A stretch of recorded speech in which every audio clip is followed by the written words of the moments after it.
thanks very much for those 3 great presentations. I think now we'll actually open the floor to questions. And we have a few microphones floating around, so just feel free to grab one. But while you ready yourself, I actually have a question to the panel. I was just wondering if you are finding that it's now common for developers to see the benefit in this integration of the public space with the private spaces internally.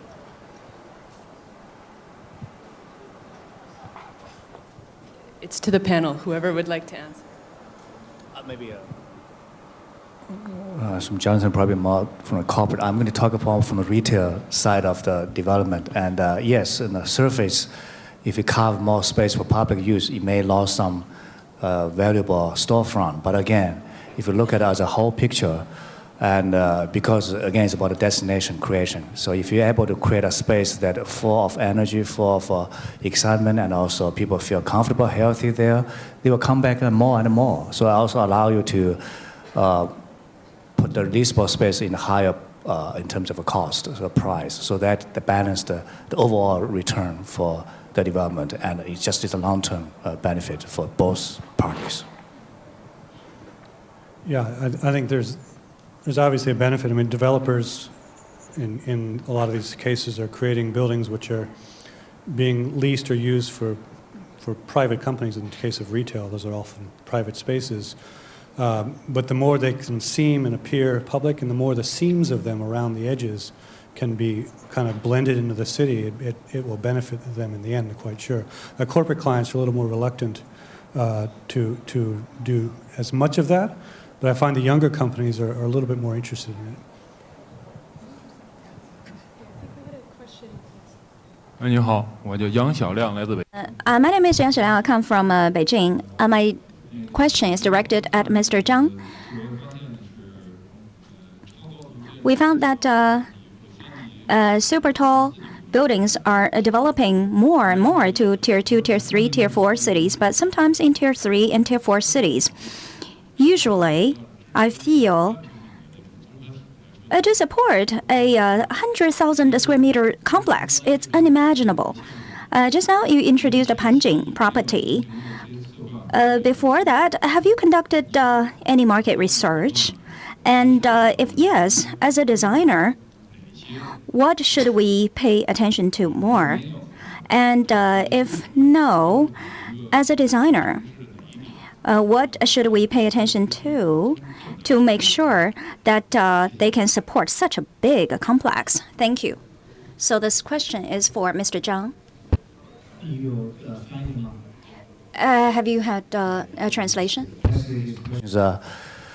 About, I'm sure you already be translated anyway. Yeah, I hope everybody be translated. Anyway, in terms of how the super tall building applied in the third tier city in China, is there any economic possibility and feasible allow this happening? And like Panjing, I would say everything is balanced. So you cannot push.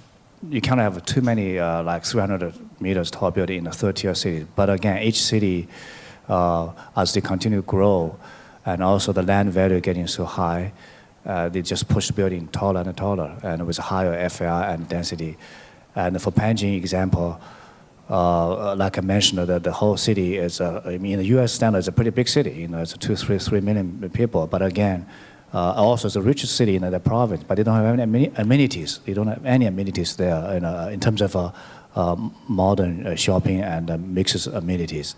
So there's definitely a market there, and when developers look into that, of course, they're going to do some study before they decide to go. So there's a study there. But I think the challenging is, number one, the retail. What kind of retail mix you can put there as challenging for third tier city. You cannot copy first tier city with all the luxury brand like Louis Vuitton, all these things there. So they have to be address the local consumer needs, and that's one thing. Another thing is I would say the challenge is the office space. For third tier city, for the class A office space is a lot easy to like a first tier, second tier city. So how to customize the office, for example, more the Soho type, more the small, medium type, flexibility of the office space, they're probably much more appropriate for this type of market. Does that help? Okay, just to Jim, a question and a compliment.